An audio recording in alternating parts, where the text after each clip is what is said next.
Jaya Radha Madhava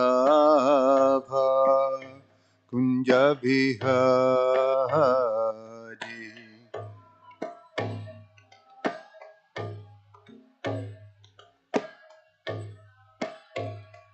Jaya Gopi Janna Vallabha Girivaradhari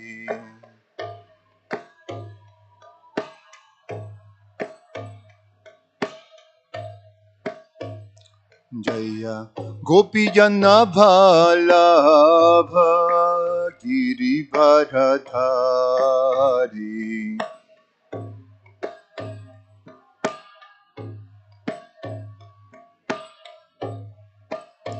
Jashodanandana Braja Jana Ranjana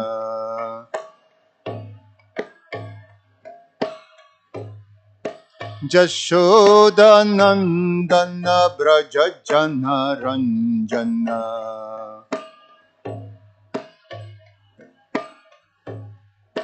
Jamuna Tira Banachari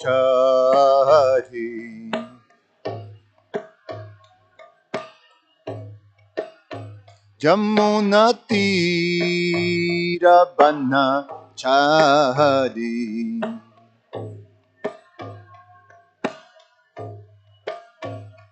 Jaya Radha Madhava Kunja Bihari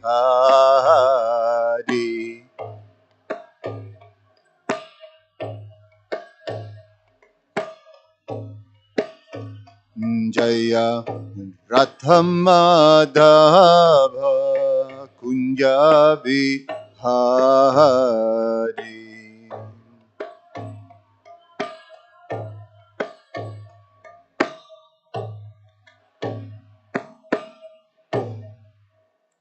Jaya Vishnupad Paramahansa Parivrajacharya Ashto Tarashata Shishimad His Divine Grace A.C. Bhaktivedanta Swami Srila Prabhupada Ki Ananta Koti Vaishnava Vrinda Ki ISKCON Founder Acharya Srila Prabhupada Ki Prense Kaho Sri Krishna Chaitanya Prabhu Nityananda Shri Advaita Gadadhar Shivasadi Gaura Bhakta Vrinda Ki Grantara Shivam Bhagavatam Ki Nitai Gaura Premanandi. All glories to the assembled devotees. All glories to the assembled devotees. All glories to the assembled devotees. All glories to Shishiguru and Shiguranga.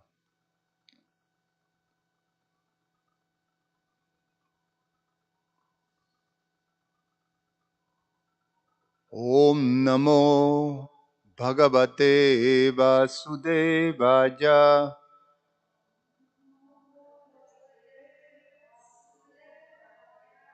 Om Namo Bhagavate Vasudevaya.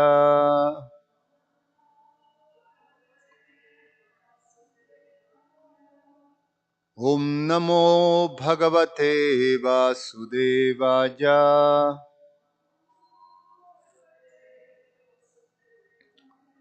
Reading from Srimad Bhagavatam, Canto 10, Chapter 65, Texts 11 and 12. Chapter 65 is entitled Balaram Visits Vrindavan. Text number 11. Mataram Pitaram Bhratrim Patim Putran Sasrin Api Jat Arte Jahimada Jat Jat Jadarte Jahima no Jadarte Jahima Dasarha Dustya Jan Swajanam Prabho Mataram Pitaram Bhratrim Patin Putran Swasrin Api Jadarte Jahima Dasarha. Dustyajan swajanam prabho mataram pitaram bhratrim patim putran swasrin api jadartejahima dasarha dustyajan swajanam prabho. Please chant. Mataram pitaram bhratrim patim putran swasrin api Jadarthe jahimadar sarha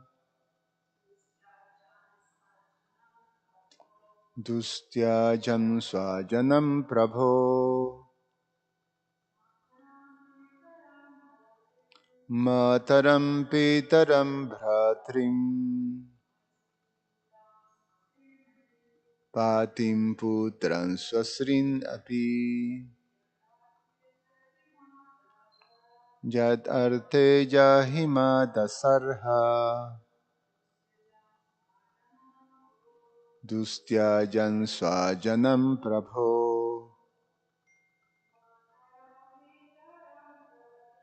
mataram pitaram bhratrim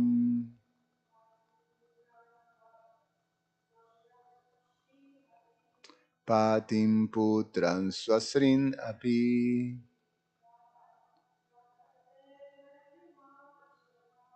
jadarte jahima dasarha dustya jan swajanam prabho tana sadya parityaja gata sanchinna sauhrida katannuta drishan stribhir nasradhi yetabashitam mataram mother pitaram father Brahmtrim, brothers, Patim, husbands, Putram, children, Swasrin, sisters, Api, also, yet of whom Arte, for the sake, Jahima, we abandon, Dasarha, O descendant of Dasarha, Dustyajam, difficult to give up, Swajanam, own people, Prabho, O Lord. Translation by the disciples of His Divine Grace A.C. Bhaktivedanta Swami Srila Prabhupada Ki. Quote, for the sake, O descendant of the Sarha, we abandon our mothers, fathers.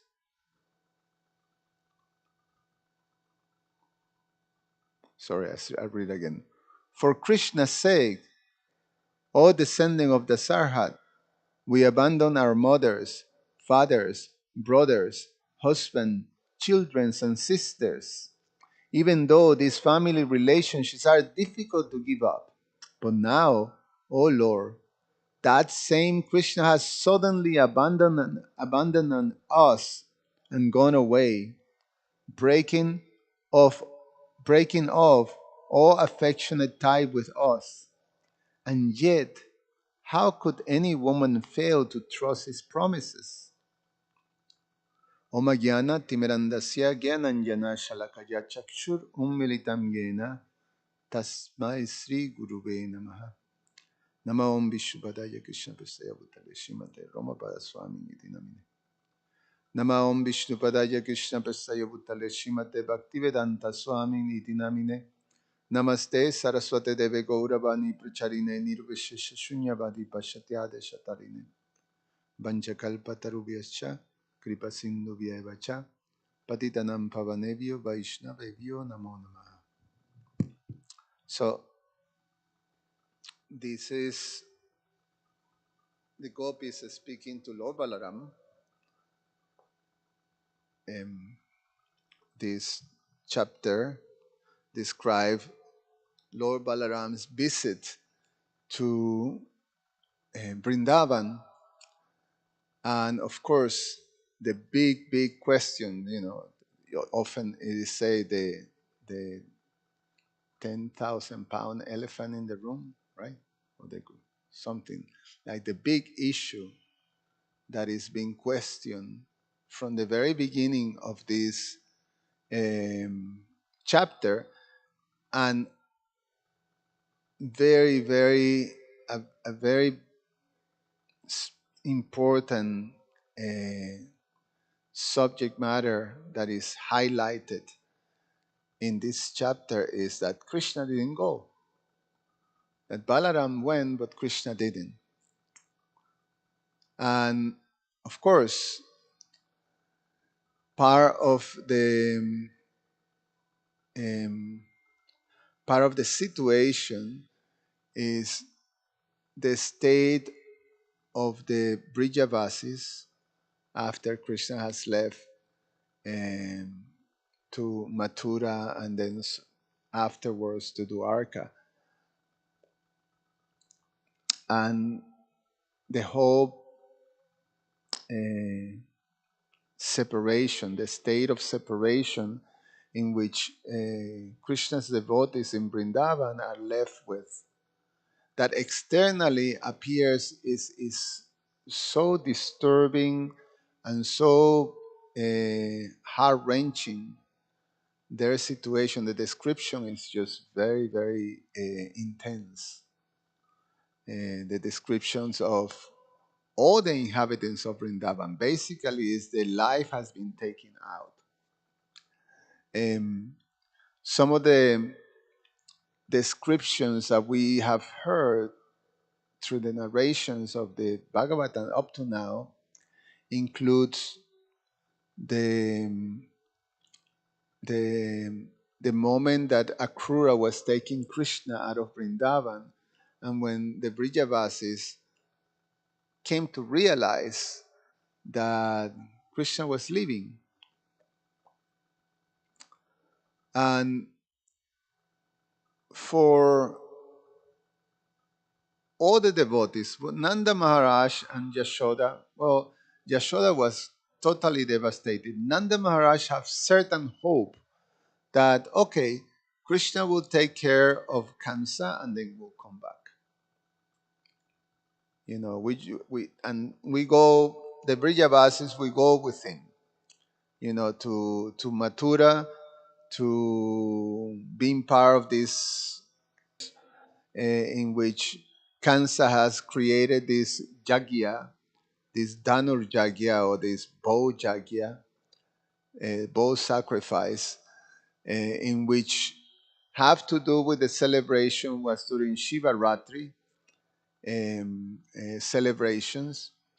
And so big festival in Mathura, and part of the, one of the big events was this wrestling match that Kansa has arranged to have Krishna and Balaram fighting these powerful wrestlers. So the purpose was to kill Krishna and Balaram. But the Brijavasis decided, Nanda Maharaj, we go with him. He was someone thinking that finish that business and then come back to Vrindavan. The gopis didn't feel like that. The gopis could understand that Krishna was not coming back. And therefore, so far, throughout the pastimes of Krishna, this parikya rasa, or this conjugal relationship with Krishna, but of unmarried girls with Krishna was happening, and it was all more or less hidden.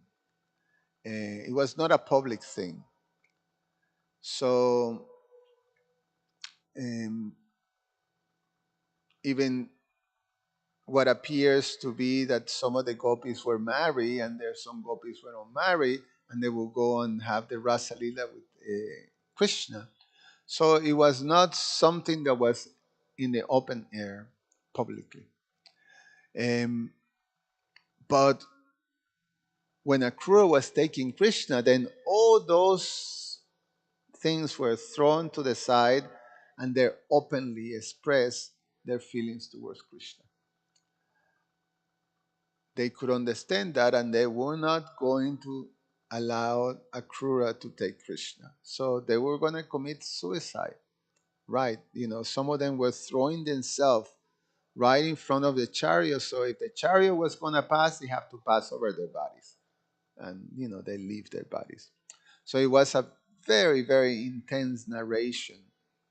Um, and of course, the only thing that could someone maintain their life was Krishna's promise that he will come back.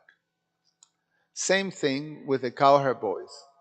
Krishna, yes, he will take care of that business and then do some things in terms of um being with their parents, and Vasudeva and Devaki do their thing, and then he will come back.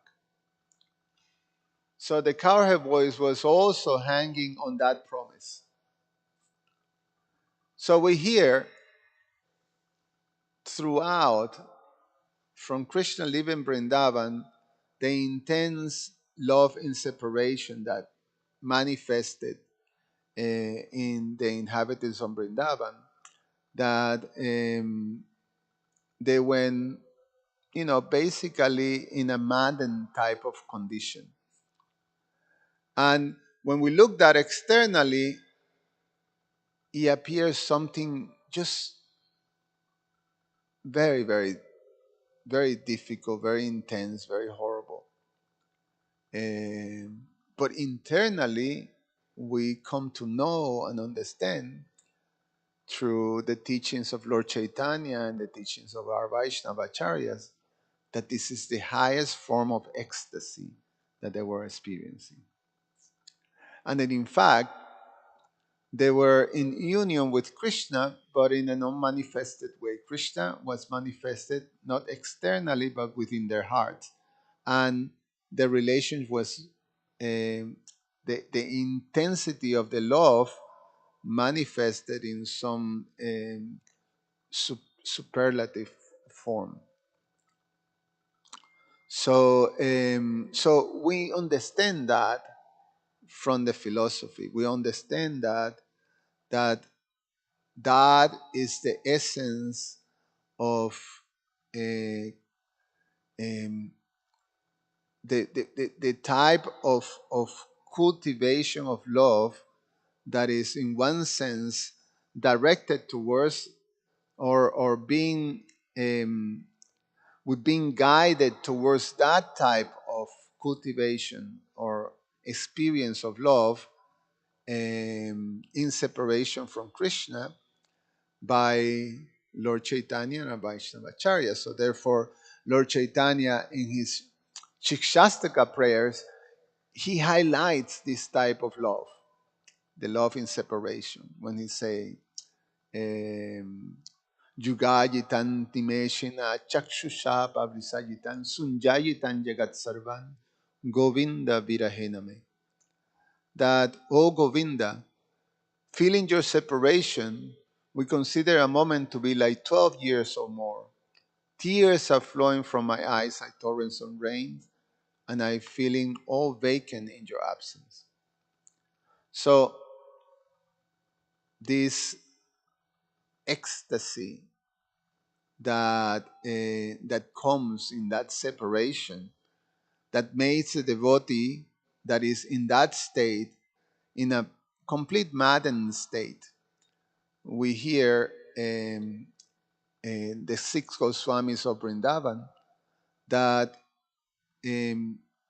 they're in the prayers. Srinivasacharya wrote this beautiful prayers, the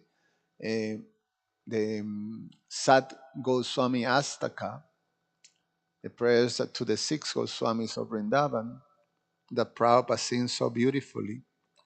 And this this is also expressed how they were like madmen in Radhakund and in the banks of the Jamuna, just running around calling for, oh Radha, oh Krishna, where are you? Oh Lalita, oh Vishaka, where are you? Looking like crazy, as the verse goes like, Radha kunda tate kalinda tanaya tire chavansi bate premo madavasat ase sadasaja grasto param pramatau shada pramatau, like madman, they were running around. Gayanta chakade hare gunabaram baba vivato muda banderupasanas, and then they go, he radhe vrajade vike chalalite he nanda suno kuta, where are you? Nanda suno, Krishna, where are you? Radha, um, Vishaka and Lalita. So through Govardhan, through Jamuna, they were running around. Translation goes like this. I offer my respectful obeisance unto six Goswamis, namely Sri Rupa, Sri Sanatana Goswami, Sri Raghunath Bhatta Goswami, Sri Raghunath Dasa Goswami, Sri Jiva Goswami, and Sri Gopal Bhatta Goswami, who were sometimes in the bank of Radhakund lake or the shores of the Jamuna, and sometimes in Bansivata. There they appear just like madmen, in full ecstasy of love for Krishna, exhibiting different transcendental symptoms in their body, and they were merged in the ecstasy of Krishna consciousness,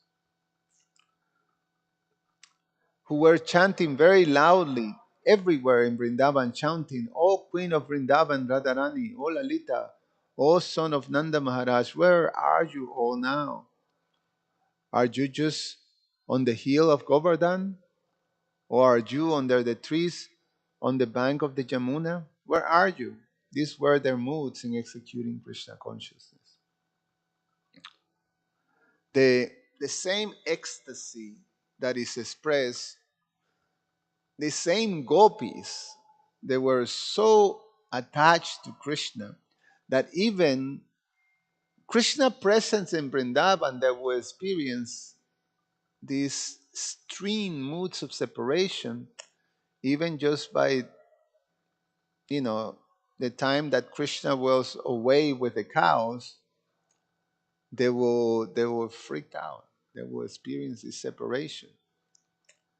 And there's a beautiful chapter that is the Vaishnava Acharya sing very often, that is called the Gita Govinda. No, yeah, no, the Gopi Gita,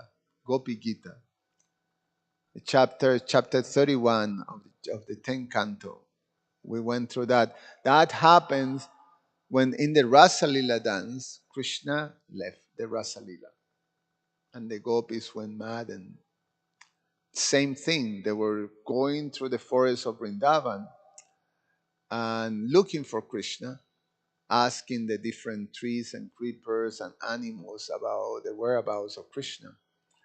And then, in order to pacify themselves, they came together and they, you know, um, they sung these beautiful prayers that got recorded as the Gopi Gita, the song of separation from the Gopi. And a very beautiful prayers that was in ISKCON became um quite immortalized by His Holiness Bhakti Chiru Maharaj used to sing this very beautiful. So when you go to Vrindavan in during Kartik, Maharaj was there, and he will have these very special sessions of singing this Gopi Gita. So he will sing. The tune is always very beautiful. Let me see if I remember.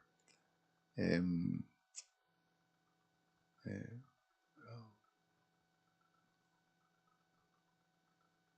I can remember the tune, but it's a famous. Let me see. Yeah, I can't remember the tune. Anyway, I remember sometimes I share it. But in these prayers, it's the same thing. The gopis expressing the same feeling that they have abandoned. They have they they abandon everything. They basically sacrifice their reputations, the situation, everything to go with Krishna. They say that how is that he's abandoning them after they have what they have done. They have left their children, their husband, their parents, their house, just to be with Krishna because Krishna called them with the beautiful sound of his flute. And now he has abandoned them. So this is something that is a recurring part of the lila or the pastimes of Krishna with the gopis. This this combo of union and separation, but separation becomes so intense and comes to the ultimate manifestation with Krishna leave Vrindavan. So it's something that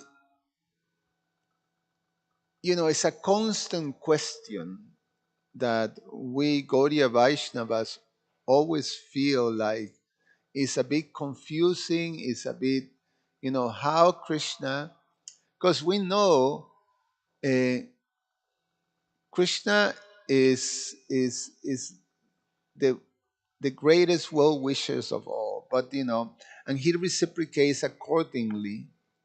He says to all of us that he reciprocates according to the love of the devotees. He reciprocates accordingly.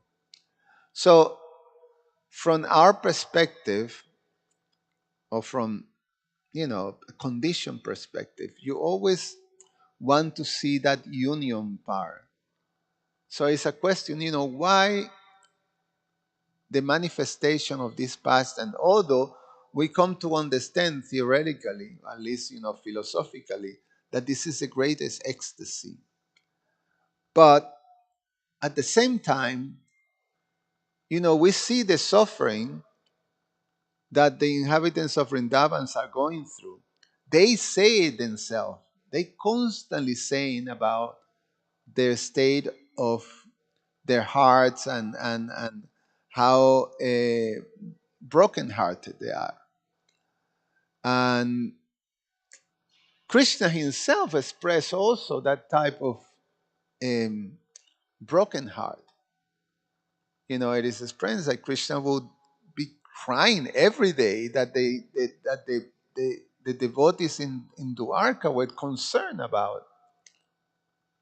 Krishna's experiencing this separation. So, it's something that, well, you know, Krishna never came back. How the last time we spoke, at least that I spoke last week, I was reading about that in reality Krishna never left them, and also the external reasons why Krishna didn't come back, because he was very much concerned about the safety of the devotees in Vrindavan. You know, and he will communicate with them through messages and through letters. But somehow or other, he didn't manage to come back. There's no much um, explanations of that. And I'm going to read the, the purpose of Srila Vishwanath Chakravarti Thakur and Srila Jiva Goswami on this verse, these two verses. And Srila Vishwanath Chakravarti Thakur gets a little bit into the exchange between Lord Balaram and the gopis. So again, their question here is about why he did not come? Why is Krishna abandoned us? You came, but he didn't come. And and in one sense, we're sort of tricked because he promised us that he will come back, but he didn't come. So we simple women, how we cannot trust his promise? We're trusting his promises, and here we are again, brokenhearted. So, so this is Srila Vishwanath Chakravarti Thakur. Quote, but, most beloved gopis, Krishna, full of love for you, always remembers you. Balaram speaking. Gopis, no, we do not have faith in his love, since he rejected us, who were solely devoted to him. This they express in a verse and a half. Though we gave everything up, we gave everything up for him, he gave us immediately and left. And then Balaram, why did you let him go then? And why did you not go with him? And then they say, but he's just tore up our bonds of love like a blade of grass and left. Tell us what we should have done. And then Balaram, but because you're maintaining your life without him, you also must have broken your ties of love with him. And then they say, though we have cut the rope of love, we have cut the rope of love because he said that he will return repeatedly through a messenger. Again, the knots of love were tied. Because of that, he made the life heirs which were leaving the body return. And then Balaram, but if you believe he will return, then why are you so disturbed? And then they say, since he did not come even today, we now consider that whatever he said was false. And then Balaram, but why did you believe what he said at all? And then they say, how could unintelligent, straightforward woman like us not believe such words from him? So this is the internal state, the mental state. And this, you can see this internal conflict that why he's, this situation is unbearable. Their,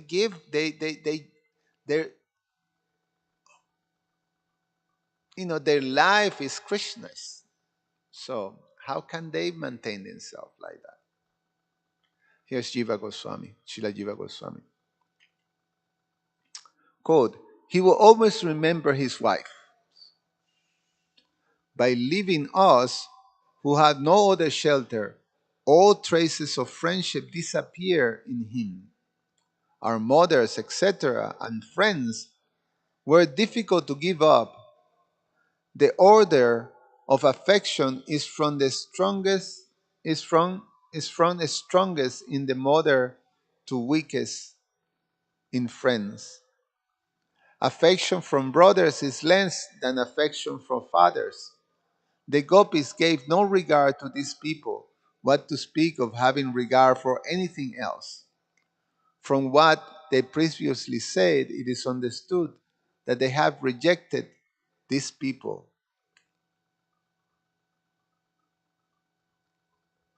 So, Srila Jiva Goswami is explaining how it's very difficult to give up all the material relationships that you have, all this relationship with mother, fathers, brothers, friends, sisters, etc. But the gopis have already expressed the disregard for all of that. And then Srila Jiva Goswami quotes a verse from the Gita, the Gopi Gita, and the quote, "Who but a cheater like you will abandon young woman who come to see you in the middle of the night, enchanted by the loud sound of your flute, though you know the nature of your flute, and though we have completely rejected our husband, children, mothers, fathers, and brothers to come to you, O Achyuta." End of quote. Now gathering in a group, when he had given them up, they went to live in the forest. That is the meaning of the word Jahima. We renounce. Since they were not living in their houses, now they had no brothers. As for husbands and sons, they must be taken in a secondary sense according to what was perceived by the public. Since he is Krishna's elder brother, they address Balaram by saying, "O masters of everyone." They give up the shame of informing someone else of Krishna's bad conduct and approach him, "O Dasarha, though they were born, though you were born in the Yadu dynasty as a Kshatriya, you have come out of friendship. But the son of the cowherd king did not come. He gave up completely those who gave up countless friends and those who were devoted solely to him and went away. But he went to kill evil Kamsa. After finishing up some necessary duties at this time, soon he will come back. That is not likely. He complete he complete cut the ties of affection he had for us. Otherwise, how could he give us up? He spoke sweetly, gently, and vowed to us, "I cannot repay you." How could such words not be believed by women who were soft and innocent? Or, how could you have friendship with him which gives such pain? They answered by saying, "How could innocent woman not believe his sweet words?" So it's it's quite confusing in one sense, at least from the perspective of you know aspiring devotee, in one sense. Uh, this lila of the Lord, in which these devotees are going through this uh, sense that they're being abandoned by Krishna. How can they feel abandoned by Krishna? And they're expressing it like that. So, I mean, you may think that, a devotee doesn't get into that, Krishna has abandoned me. How? Krishna is always with me, like that type of thing. That's what you think. So, we get to know, actually, uh, we have some time. So, um, the fact is that all this lila, or the conclusion, or the full arch of this beautiful lila of the Lord in relationship with the Brijavasis, in the relationship with the Gopis, Srimati Radharani, becomes fully closed and resolved in the narrations that are given by um, the Goswamis. And specifically, Srila Jiva Goswami, in this beautiful book, Gopal Champu, he is able to give us a full entrance into how the lila of the Brijavasis conclude in this world. We don't hear much, very little. We hear something of how the Dwarka Lila sort of was wind down and how Krishna went back, left this world, to back to his eternal abode. We hear that how the the the the Dwarka devotees they disappear. That whole the conclusion of the pastime. But with the Brijavasis, there's not a lot of detail. And especially this situation of Krishna never, basically living, don't have this union again, this manifested union in the Lila with the devotees in Vrindavan.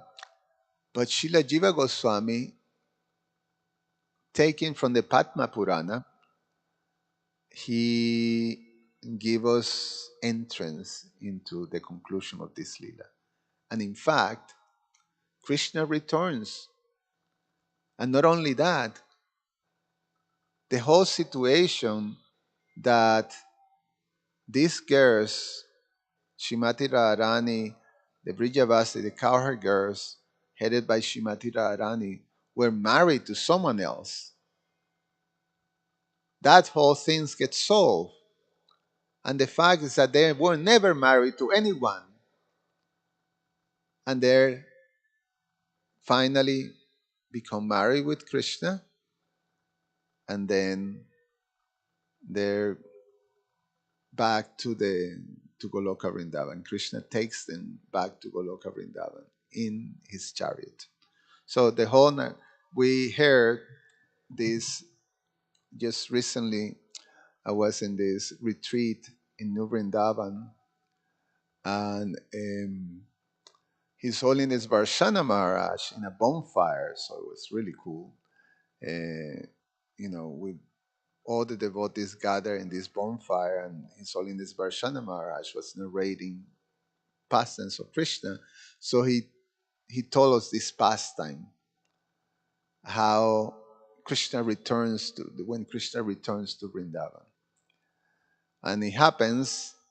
There's a whole scene that is narrated in the Gopal Champu that that when around the time when Krishna is eliminating all these demons, that when Jarasandha gets killed, that happens. We heard that narration happens when Maharaj Yudhisthira um, is performing the Rajasuya sacrifice, and then Krishna becomes invited. But in order to perform that, then Krishna understands we have to eliminate Jarasandha. So Jarasandha gets killed. And then during the Rajasuya, Shishupal gets killed. And then after the Rajasuya sacrifice, Krishna is now, Dwarka is far, but now he's in Hastinapur. And in Hastinapur is very close to um, to Vrindavan. So the Brijavasis assume this is very close.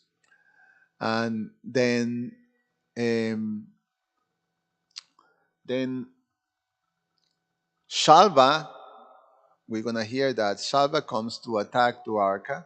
Krishna goes back to Dwarka, take care of Shalva, and then the ones that get left is Dantavakra and there are other demons. So Krishna is taking care of demons, and so during this time, after he kills Dantavakra, then he make the arrangement. It's the opportunity to go and visit Vrindavan. Come back to Vrindavan. So then this is what happened. I'm gonna. This is not the book itself, but it's a summary of the Gopal Champu, um, in which this is very beautiful. I'm going to read, for the hopefully next 10 minutes, we can go through.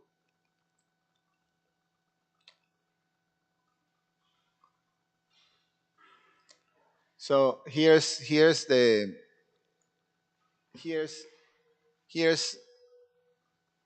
introducing this mood from Srila Jiva Goswami's writing that tell us about preparing us to conclude or to actually bring a closure to this situation with the gopis and the devotees of Vrindavan. So a, this is something that is expressed. This is summarization, and this is Purnamasi um, giving this, saying this. He say, she said, the impression that the gopis whose lips were tasted by Lord Krishna and who defeats the glories of Sri could have been enjoyed by others in the course of marriage or otherwise is created by the power of illusion. Fie on those who, devoid of devotion for both Krishna and the gopis, take this wicked lie to be true. Could those who are devoted to them desire for or listen to any such a thing? If Krishna did not return from Dwarka to remain again in the cowherd settlement, then his entire lila will be devoid of rasa. The joys that came with his birth, each moment of his growth, his accumulating beauty, the increasing of affection of the Brijavasis for him, the fulfillment of his lila in the rasa dance, and the numerous assurance that he gave during their separation, it will all become completely meaningless. So Purnamasi is making the point that, you know, it's a lila, and all that, specifically the gopis being married, that's an illusion. And she's going to explain that, how that happened. And if you are doubting that or believing these lies, then we question, your devotion and to Krishna and the gopis. The fact is that if Krishna wouldn't have returned, the lila won't be complete. So here's the completion of the lila.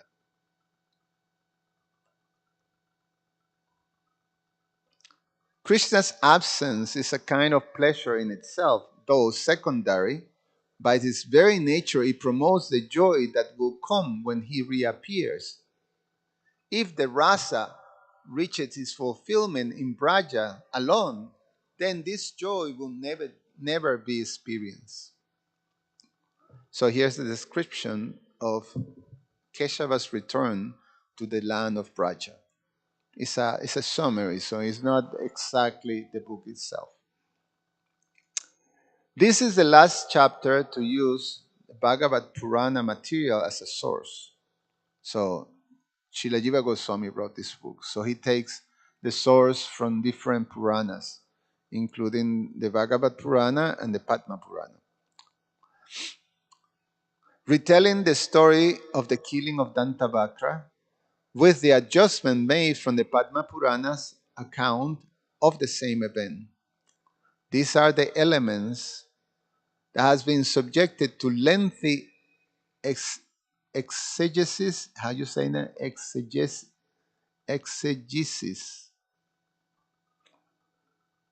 You know, is scholar language. In previous chapters, something. After this, Jiva Goswami begins to expand from the passages of Padma Purana mentioned above, in which in which form the scriptural basis of the remaining 7 chapters of the Gopal Champu.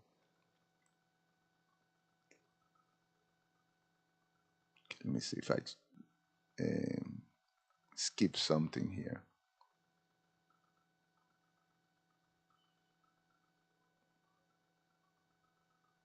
Okay, so Dantavakra and Viduratha attack Krishna and meet their end, their souls merging into Krishna's effulgence. Krishna goes to Brisham Ghat in Mathura, and he lays down his arm for good and bathes, giving charity to the Brahmanas, and then inquires as to the present location of his Goshta.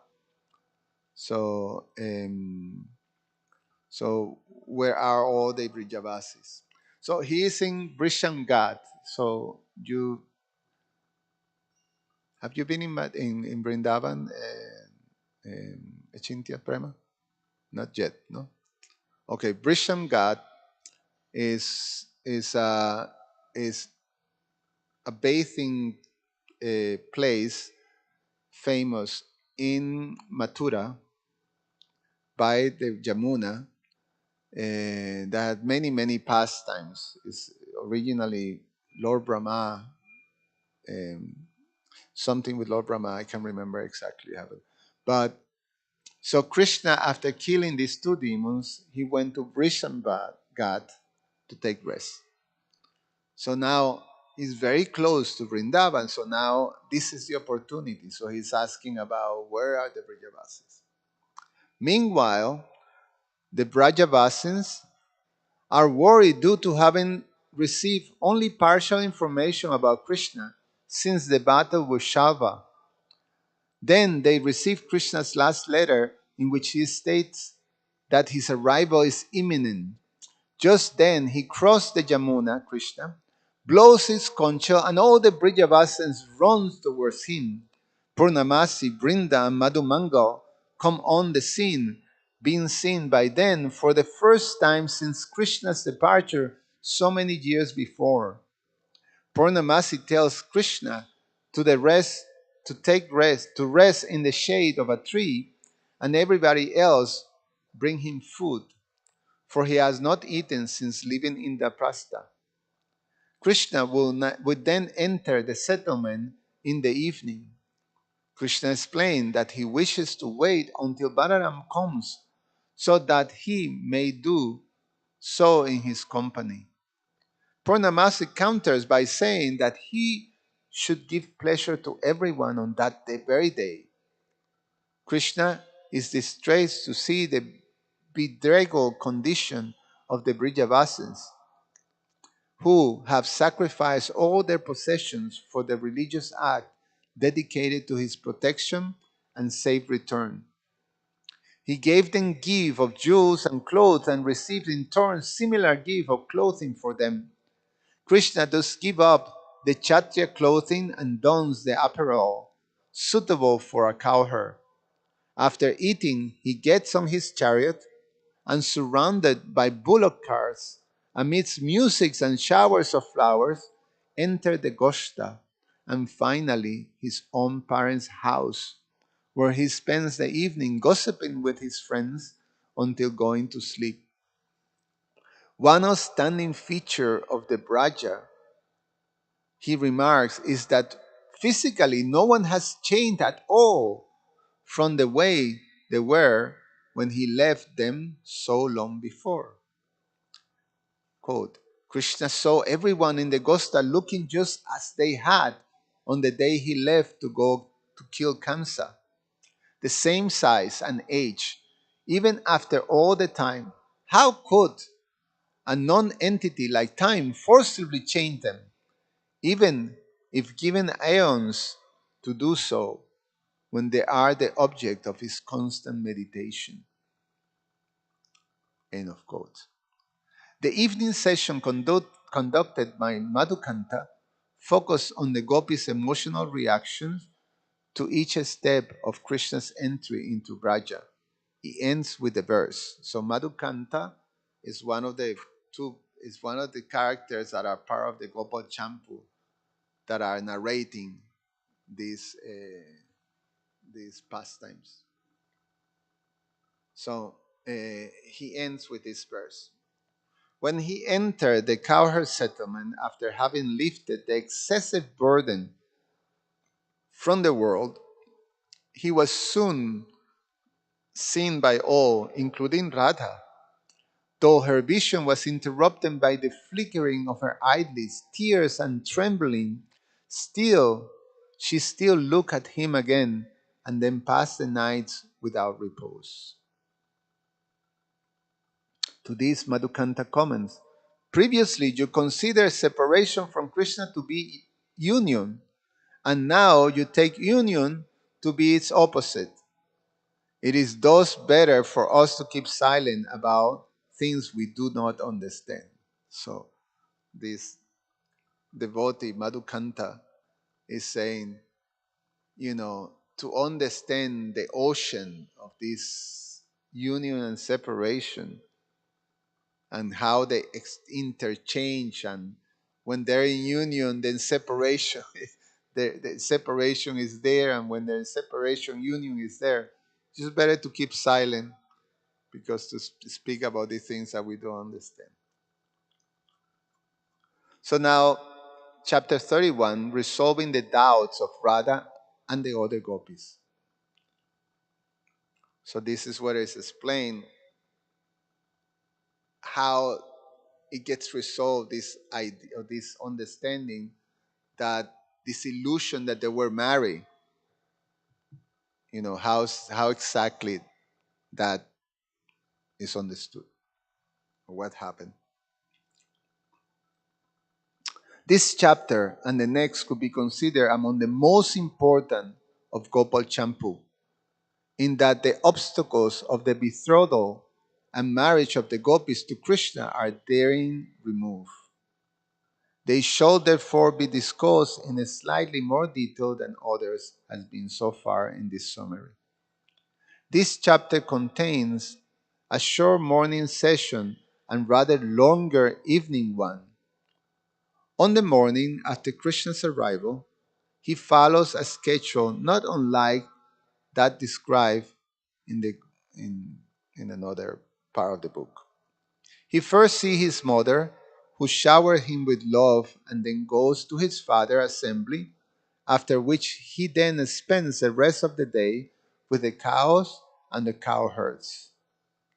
Upon his return in the evening, he is invited for days ahead to take his daily repast by Upananda, Avinanda, and the other residents of Braja.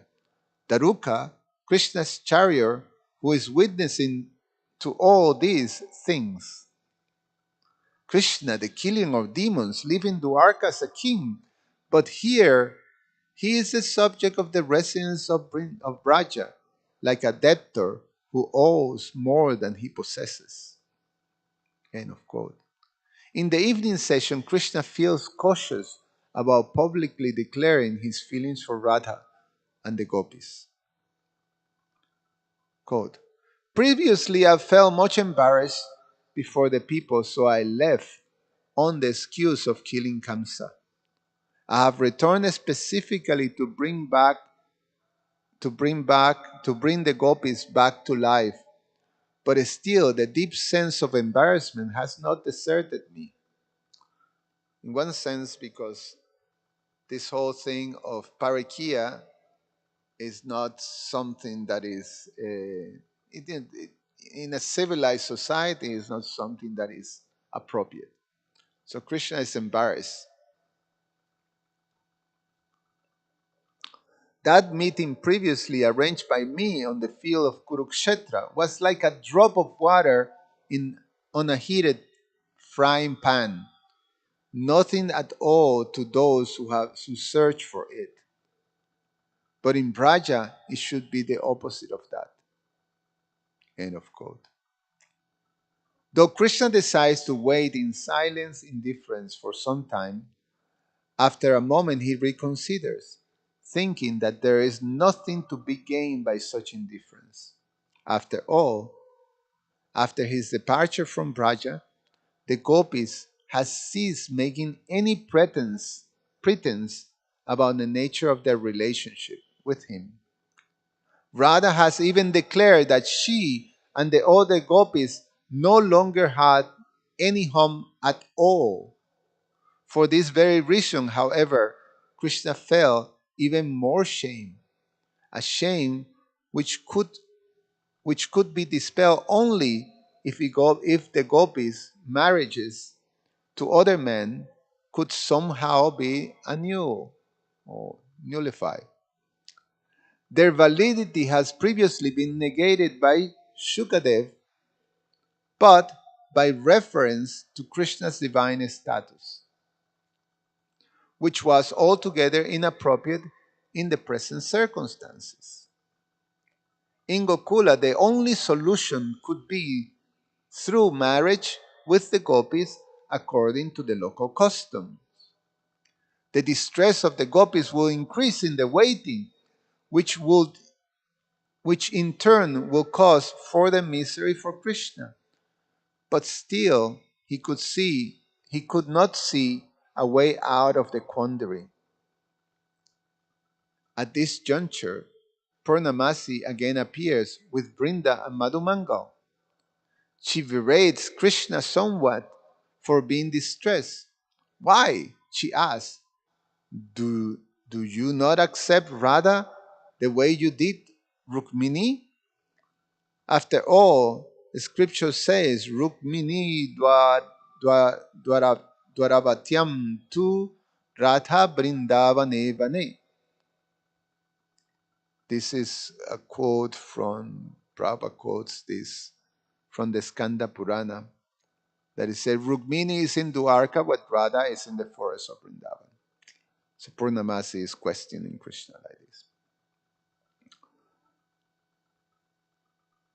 Krishna responds to the Brijavasis, do not see things that way. And Purnamasi then confess. So here's Purnamasi explain. This is not the fault of the people of Gokula, but of myself, who I am tormented by fate. When Radha and the gopis' father searched for a suitable match for their daughters, they intended only you. The instructions of Garga, given on Vasudeva's order, turned them from this purpose. Then, for the purpose of passing the time until they could eventually be given to you, by my magical powers, I created the illusion throughout Braja that they have been married elsewhere, though a dream which was taken as wakefulness.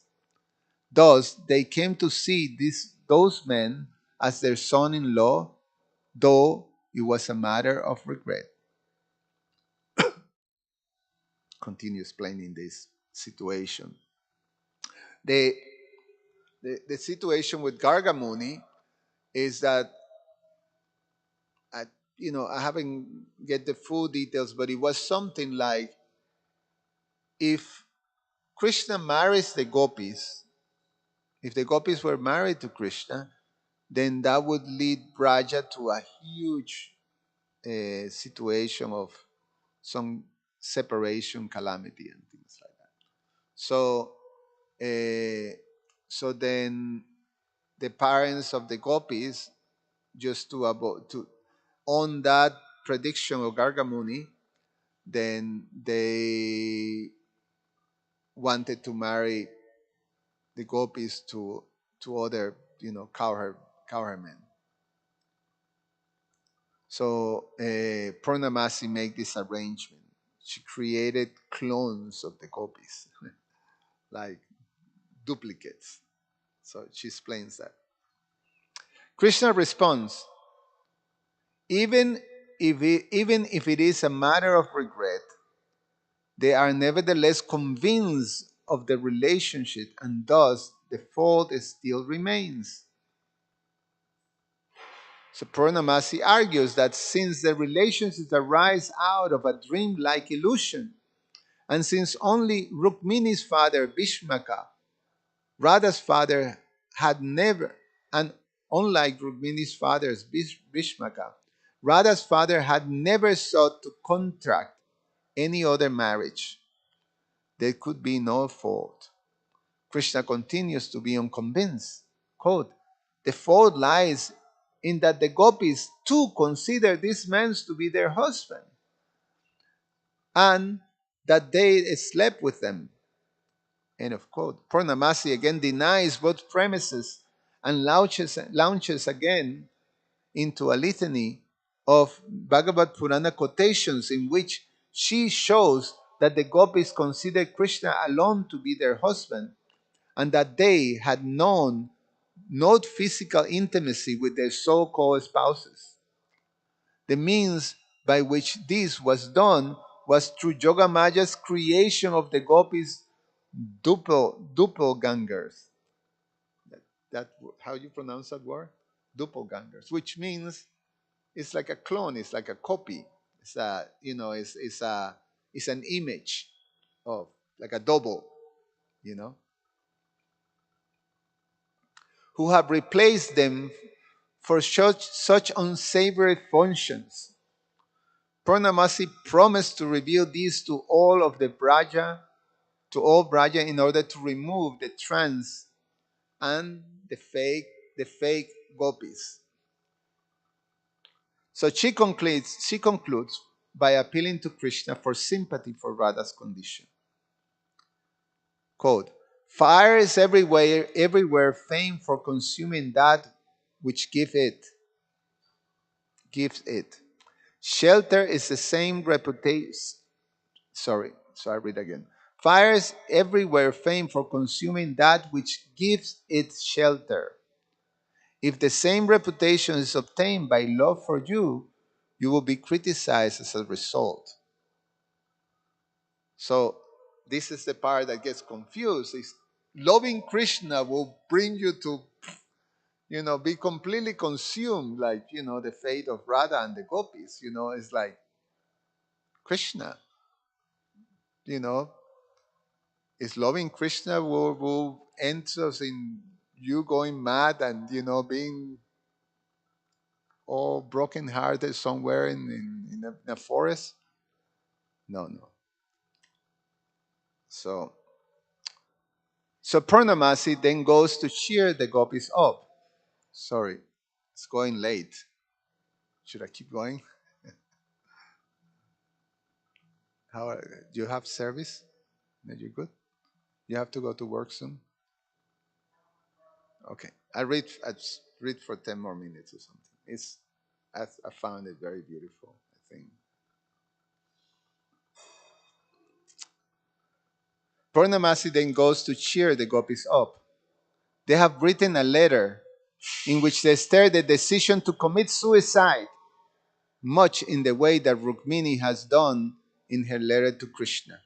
Quote, if he is apprehensive or if his father or family are ashamed, then we should quickly enter fire to realize our desires. This is the promise of us young girls whose tears are flowing. Without him, we will not be consoled, nor should we maintain our lives. End of quote.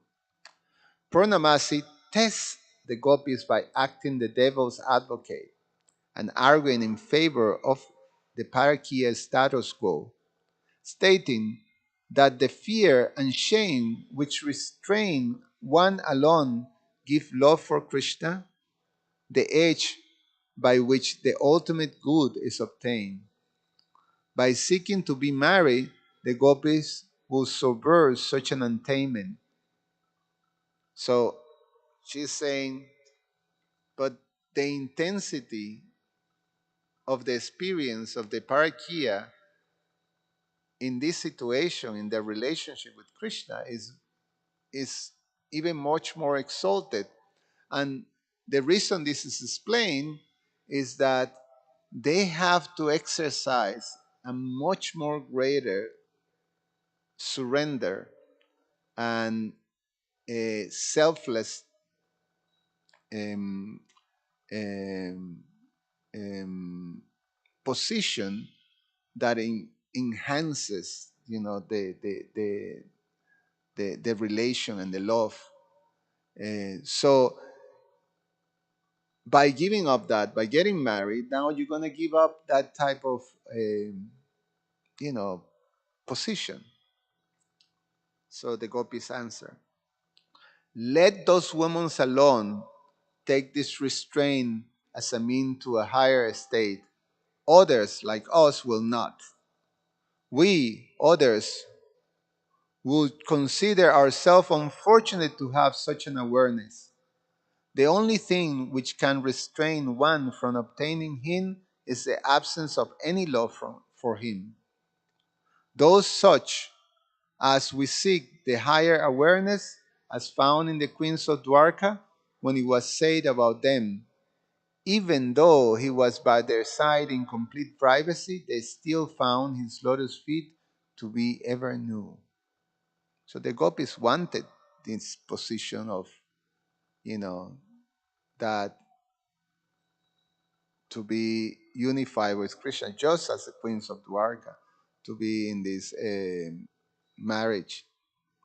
So after the gopis finished saying this and crying without being able to utter a further word, Parnamasi thinks, quote, those who do not know this woman of Praja are Krishna's eternal spouses are of the opinion that they achieve the supreme reward when they obtain him as their paramour.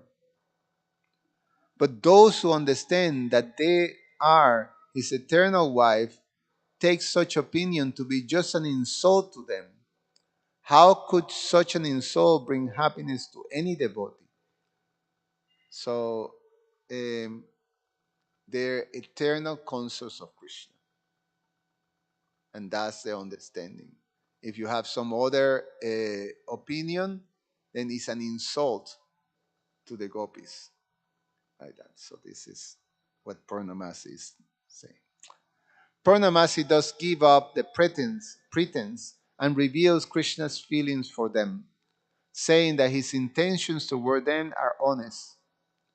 The gopis are pleased by this and said in response, just as Sita Devi has to suffer through the calamity created by Ravana, and just as Rukmini suffered the calamity of being promised in marriage to Shishupal, so too Radha and the other gopis suffered the calamity of going to reside in the house of other men. How could their well wishers consider this to be their eternal situation? Purnamasi quietly agrees, saying to herself, the shadow of Rahu fall over the moon, but not forever. It's just a bit of playfulness, a stain that remains forever in displeasing to all minds. End of quote. The gopis then make a speech in which they describe their suffering and condemn anyone who could think that the plight of the Parikiya Nayika could lead to rasa. So here's a celebration. This is a chapter final. A celebration and resolution of everyone doubts. So here's a resolution sometimes for our confusion or doubts too.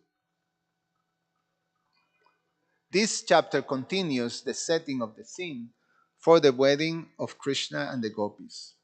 To the verbal explanations advanced in the previous chapter, Jiva Goswami adds a concrete, miraculous element as Purnamasi makes good her word to expose the reality to all the Brijavasis. The essential dramatic events in this chapter has been found in the Gopal Champu, um, chapter 33. Some details differ slightly. Since the events described here were witnessed by everyone in Braja, the recital of this chapter is assisted by all the residents at the morning session. The happiness of Braja increases day by day after Krishna's return, but Nanda and Yashoda express reservations about Krishna's chariot, fearing that he may still live again. Despite Krishna's reassurance that he had no such intentions, they will only be assured, they say, if Krishna does as he did in Dwarka and set up house. Balaram, Rohini, and Uddhava are brought back to Braja by Daruka, Krishna's charioteer. Balaram brings with him the parrots the gopis had previously sent to Krishna.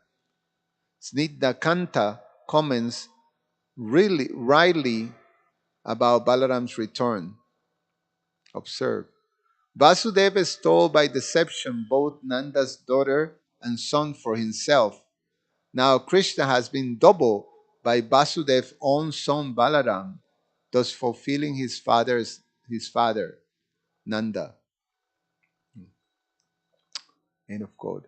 A few days after Ram's return, Krishna's parents go to see Purnamasi and tell of their desire to see Krishna marry. She asks which cowherd girls they have in mind, and they answered, Danya and the other girls who performed the Katayani Vrata, for as explained, these girls have remained virgins and dedicated to Krishna. Purnamasi asks why they have not considered Radha and the other special gopis. Krishna's parents reply ingenuously, if you think well of these girls, then they must be very qualified. How then could we not accept them? But who are they? Purnamasi tells them that they too are still virgins, and explains once again that which she had told Krishna. Unquestioningly accepting Purnamasi's words, Krishna's parents inquired the gopis themselves as well as their parents. Purnamasi, Purnamasi assured them that everyone is favorable to the new arrangement, for they think, quote, if our daughters, the essence of whose life is Krishna, are saved like deer from the deep mouth of a tiger, then they can join with the useful stat, Krishna. End of quote. Nanda is still worried about Garga's warning that if the gopis were to marry Krishna, Gokula will again be plunged into the darkness of separation. Purnamasi assures them that Garga has been seeing the future and had attributed the association with the gopis as the cause.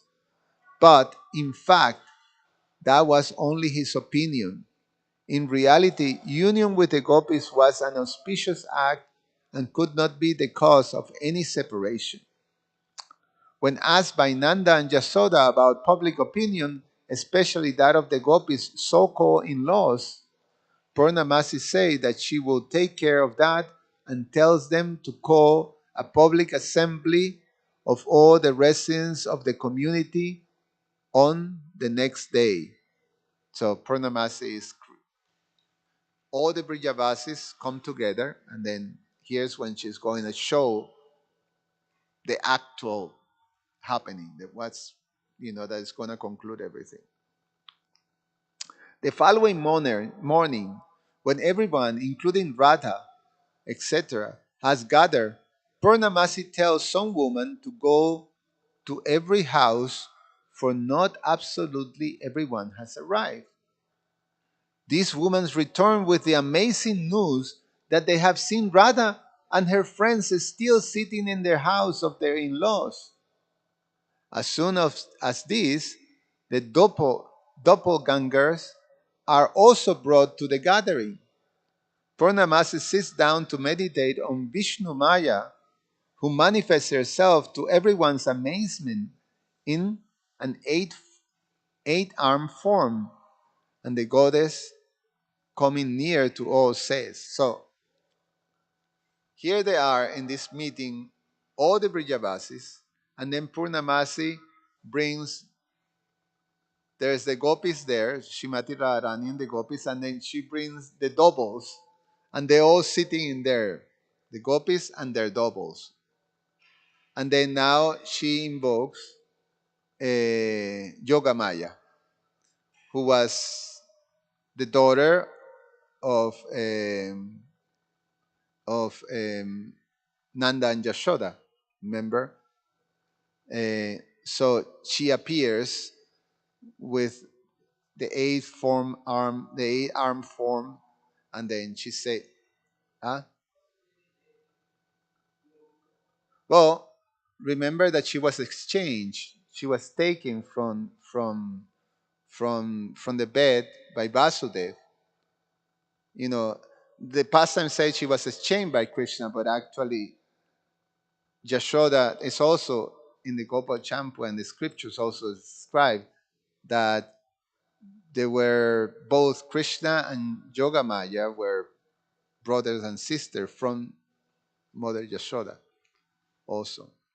So anyway, so this is what you say, Yogamaya. Never have any doubts about this, O father, mother, or all relatives. In order to obstruct the plans of Garga, I created clones of some of the original gopis so that these will not be taken to the conjugal beds of their so called husbands. How can I avoid protecting from contamination those whom I know my own brother will accept as wife when I am powerful in all things? End of quote. She says that previously she had similarly created Maya bodies for Sita, Samya, and Rati. Then, in front of the shocked audience, she demonstrated the truth of her statements, and the imitation gopis are brought before them, exactly the same in every way as the originals. The goddess said, quote, whenever the appropriate situation arose, I will either hide or manifest one or the other of these two groups of gopis. Thus, the secret was never brought out into the open. End of quote.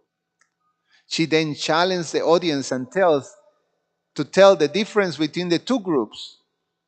Nanda and Yasoda say to one another. So now you have this the doubles and the real ones. So can you tell the difference? So Nanda and Yashoda say to one another, when glass and jewels appear the same to the eye, then they are given for examination to a jeweler who is himself tested by his analysis.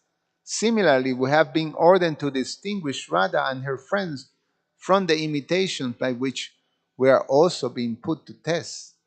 And of course, the goddess ordered the two groups to be placed side by side, at which everyone triumphantly stays.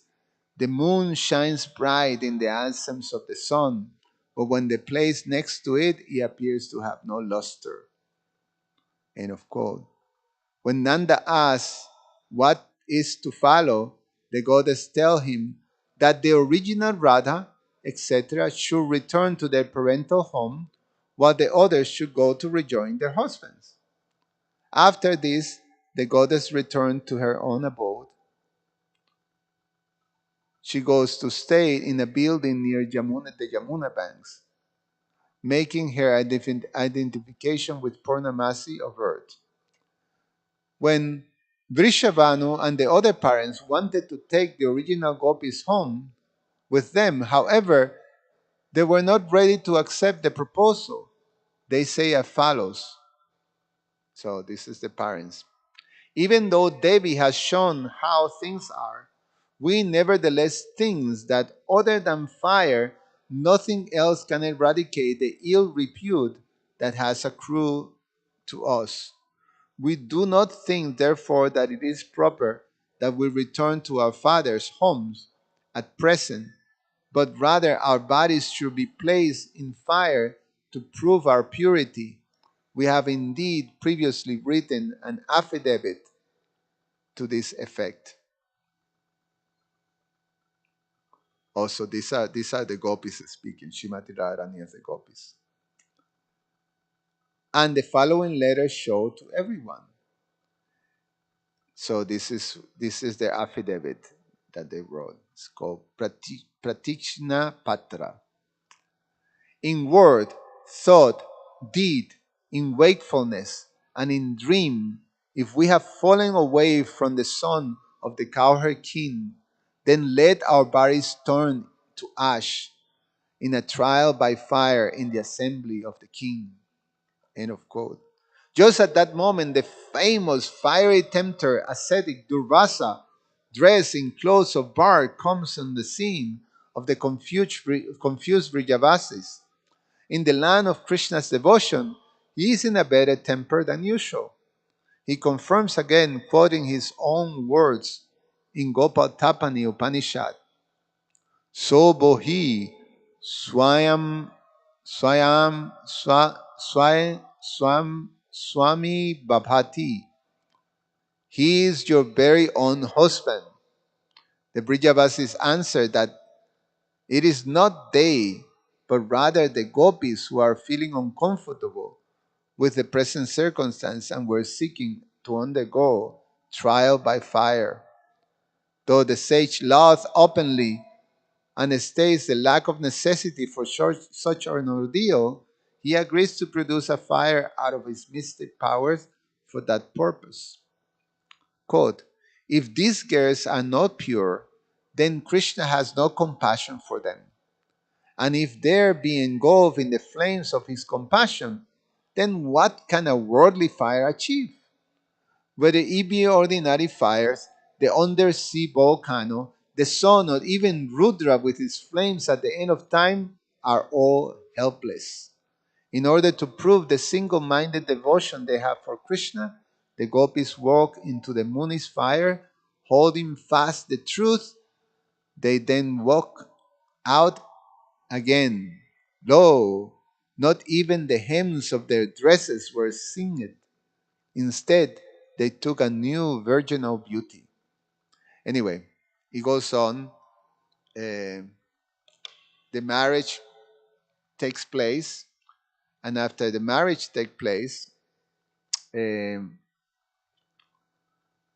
with all the gopis, um, then then Krishna ordered the Ruka to expand his chariot because he doesn't want the same condition of separation to happen to the inhabitants of Dwarka.